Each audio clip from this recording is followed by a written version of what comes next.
Hi friends, welcome to VIP வஸ்னி channel. இன்றைக்கி என்ன பார்க்க போகிறோன்னா, எங்கள் வீட்டு தோட்டத்துக்கு எல்லாத்துக்குமே இன்றைக்கி நான் எரு போட போகிறேன். ஆல்ரெடி என்னோடய சேனலில் உரம் எப்படி போடணும் அப்படின்னு நான் காமிச்சிருக்கேன். இன்றைக்கி நான் எரு போட போகிறேன். ஸோ எப்போ உரம் போடணும், எப்போ எரு போடணும் அப்படின்னு நான் இன்றைக்கி டீட்டெயில்ஸாக சொல்ல போகிறேன். ஸோ அதனால் வீடியோஸை ஸ்கிப் பண்ணாமல் பாருங்கள். அப்போ தான் நான் எப்படி போடுறேன் உங்களுக்கு தெரியும். ஃபஸ்ட் டைம் சேனலில் பார்க்குறவங்களா இருந்தீங்கன்னா சப்ஸ்கிரைப் பண்ண கொஞ்சம் கிளிக் பண்ணிக்கோங்க. பக்கத்தில் இருக்கிற பெல் ஐக்கானை கிளிக் பண்ணும்போது ஆல்ன்ற ஆப்ஷன் கொடுத்தீங்கன்னா நான் போடுற வீடியோஸில் ஆன் த ஸ்பாட்டில் சேரும். வாங்க வீடியோஸ்குள்ளே போகலாம். இன்றைக்கி எங்கள் வீட்டு செடி எல்லாத்துக்குமே நம்ம இன்றைக்கி எரு போட போகிறோம். ஸோ நான் ஃபஸ்ட்டு எரு போடுறதுக்கு முன்னாடி எங்கள் வீட்டில் இருக்கிற எல்லா செடியும் நான் உங்களுக்கு ஃபுல் வீடியோஸ் நான் இன்றைக்கி காமிக்கிறேன். ஸோ அதனால் ஃபுல்லாக பாருங்கள். எங்கள் வீட்டில் இருக்கிற எல்லா செடியும் இது தான். ஸோ கொஞ்சம் நிறைய வேலை இருக்குது. செடி வைக்கிறது பெருசு கிடையாது, நம்ம பராமரிக்கிறதுல தான் இருக்குது. நமக்கு செடியோட க்ரோத் ஆகி நம்ம பூவும் பூக்கும் நல்லா அழகாக. அப்போ தான் ஸோ நம்ம எப்படி வைக்கிறோமோ நம்ம மெயின்டைன் பண்ணதுக்கப்புறம் வேறு லெவலில் நமக்கு செடியில் பூவும் பூக்கும். ஸோ அதனால் மெயின்டெனன்ஸ் தான் முக்கியமான விஷயமே. ஸோ நீங்களும் இதே மாதிரி மெயின்டெனன்ஸ் பண்ணிங்கன்னா உங்கள் வீட்டில் இதே மாதிரி அழகாக பூ பூக்கும். ஸோ நீங்களும் அதை ஃபாலோ பண்ணி நீங்கள் அதை செய்யலாம். ஸோ இன்றைக்கி நான் எங்கள் வீட்டில் இருக்கிற எல்லா பிளான்ட்ஸையும் நான் காமிக்க போகிறேன்.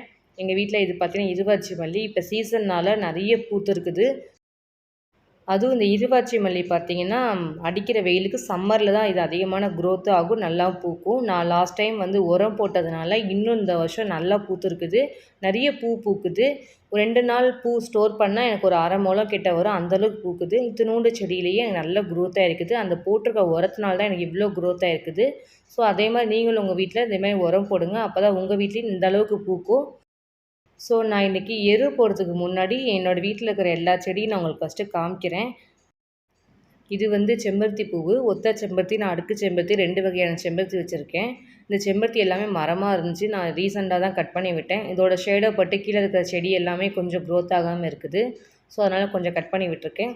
இந்த அடுக்கு செம்பருத்தி பார்த்திங்கன்னா நிறைய பூக்கும், சூப்பராக இருக்கும். ஒரு பூ வச்சிங்கனாலும் சாமிக்கு அவ்வளோ அழகாக இருக்கும். ஸோ இப்போ தான் மார்னிங்னால அது இன்னும் கொஞ்சம் பூ பூக்காமல் இருக்குது, மொட்டாக இருக்குது. இது எல்லாமே எங்கள் வீட்டில் இருக்கிற மிளகாய் செடி தான். நான் ஆல்ரெடி மிளகாய் செடியோட க்ரோத் வீடியோஸ் உங்களுக்கு நான் காமிச்சிருக்கேன். ஸோ அந்த மாதிரி வந்தது தான் இந்த எல்லா மிளகாய் செடியுமே. கொஞ்சம் வெயிலுக்கு செடியும் கொஞ்சம் கருகி போயிருக்குது. ஸோ இவ்வளோ தான் எங்கள் வீட்டில் இருக்கிற செடி எல்லாமே. ஃபஸ்ட்டு நம்ம காமிக்க கருவேப்பிலை கன்று சின்னதாக இருந்துச்சு, இப்போ பார்த்திங்கன்னா நல்ல க்ரோத்தில் இருக்குது. இது லாஸ்ட்டாக இருந்த இருவாச்சி மல்லி. ரீசெண்டாக நான் கார்டன் வீடியோ ஒன்று போட்டிருந்தேன். அந்த கார்டனில் நான் கொஞ்சம் விதை வாங்கிட்டு வந்திருந்தேன். அந்த விதை பார்த்திங்கன்னா பீர்க்கங்காய், புடலங்காய், சுரக்காய் 3 வகையான நான் அன்றைக்கி விதை வாங்கிட்டு போட்டிருக்கேன். இப்போ தான் கொஞ்சம் லைட்டாக க்ரோத்தாக இருக்குது. போட்டு ஒரு 1 வீக் அப்படி தான் ஆகுது. அதுக்கே இந்தளவுக்கு நமக்கு ஸ்டேஜ் வந்திருக்குது. இது பார்த்திங்கன்னா எங்கள் வீட்டில் இருக்கிற முருங்கை மரம். இந்த முருங்கை மரத்தில் நிறைய காய் காய்ச்சிச்சு, இப்போ இல்லை. இப்போ சீசன் இல்லாதனால முருங்கைக்காயும் நமக்கு மரத்தில் எல்லாம் விளைஞ்சி முடிச்சிருச்சு. ஸோ அதிலேருந்து தான் நான் நிறைய நாட்டு முருங்கைக்காய் காரக்குழம்பு அப்படின்னு உங்களுக்கு நிறைய வீடியோஸ் நான் போட்டிருக்கேன். ஸோ இதுதான் எங்கள் வீட்டில் இருக்கிறது. சூப்பராக இருக்கும் இந்த நாட்டு முருங்கைக்காயில். அதுவும் இந்த கீரை நல்லாயிருக்கும், இதில் டேஸ்ட் நல்லாயிருக்கும். ஸோ இந்த மரத்துக்கு, இந்த செடிக்கு எல்லாத்துக்கும் நம்ம இன்றைக்கி எரு போட போகிறோம். இந்த எரு பார்த்திங்கன்னா எனக்கு ஃப்ரீயாக வந்தது தான். எங்கள் வீட்டில் பால் கொடுப்பாங்க, பசும்பால். அந்த அண்ணா எனக்கு கொடுத்தது தான். இந்த உரம் பார்த்திங்கன்னா ஆட்டோட சாணியும் மாட்டோட சாணியும் காய வச்சு எனக்கு கொடுத்துருக்காங்க. இது எப்படி போடணும் அப்படின்னா, நம்ம செடியில் ஃபஸ்ட்டு கொஞ்சம் தண்ணி ஊற்றி ஊற வச்சுட்டு அதுக்கப்புறம் நம்ம இந்த எருவெல்லாம் சேர்க்கணும். இந்த மாதிரி சேர்த்திங்கன்னா தான் நமக்கு மண்ணில் ஊறி நல்லாயிருக்கும். எருவோட ரிசல்ட் நமக்கு கிடைக்கும், செடி நல்ல க்ரோத் ஆகும். இந்த எரு போட்டதுக்கப்புறம் நம்ம திரும்பி கொஞ்சம் செடிக்கு தண்ணி விடணும். அப்போ தான் இந்த எருவெல்லாம் நமக்கு மண்ணில் போய் ஊறும். ஸோ இந்த மாதிரி நம்ம பண்ணணும். அந்த போடும்போது எரு ஈரமாக இருக்கக்கூடாது, ட்ரையாக இருக்கணும். அப்போ தான் நமக்கு அந்த செடியில் வேர் ரூட் நல்லாயிருக்கும். இல்லைன்னா ரூட் கொஞ்சம் ப்ராப்ளம் ஆகிடும், செத்துருன்னு சொல்லுவாங்க. ஸோ அதனால் போடும்போது கவனமாக போடுங்க.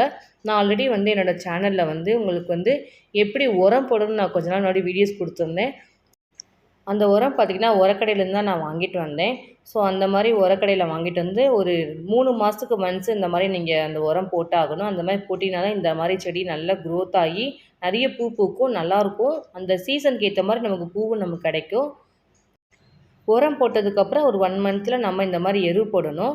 இந்த மாதிரி நீங்கள் எருவும் உரமும் மாற்றி மாற்றி நீங்கள் போட்டிங்கன்னா தான் செடி நல்லா க்ரோத் ஆகும். அப்போ தான் நல்ல ஒரு ஸ்டேஜில் வரும், நமக்கு பூவோட குவான்டிட்டி நமக்கு அதிகமாக வரும்.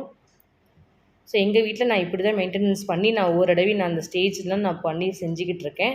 அப்போ தான் என்னோடய செடியெலாம் நல்லா பூக்கும். எங்கள் வீட்டில் நித்தியமல்லி செடியும் இருக்குது. அதோட வீடியோஸ் நான் உங்களுக்கு கொடுத்துருக்கேன். அதில் பார்த்திங்கன்னா எனக்கு ஒரு நாளைக்கு எனக்கு 1 முழம் 1.5 முழம் பூ கிட்ட பூக்கும். இது நான் லாஸ்ட்டாக வச்ச வாழை மரம். இதுவும் எனக்கு கிஃப்டாக வந்தது தான். இந்த வாழை மரத்தையும் நம்ம எரு சேர்த்துக்கலாம்.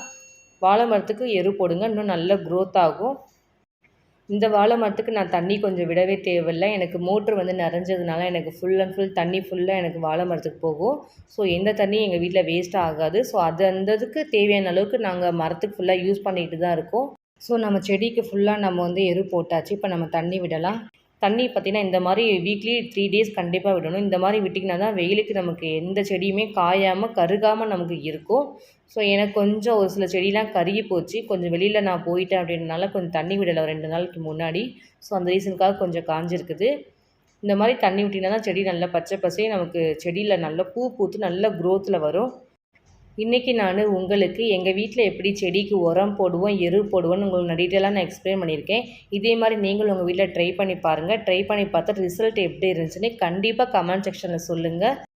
என்னோடய வீடியோஸ் உங்களுக்கு பிடிச்சிருந்துச்சுன்னா லைக் பண்ணுங்கள், ஷேர் பண்ணுங்கள், கமெண்ட் பண்ணுங்கள், சப்ஸ்கிரைப் பண்ணுங்கள். பக்கத்தில் இருக்கிற பெல் ஐக்கானை கிளிக் பண்ணிவிடுங்க. Thank you friends.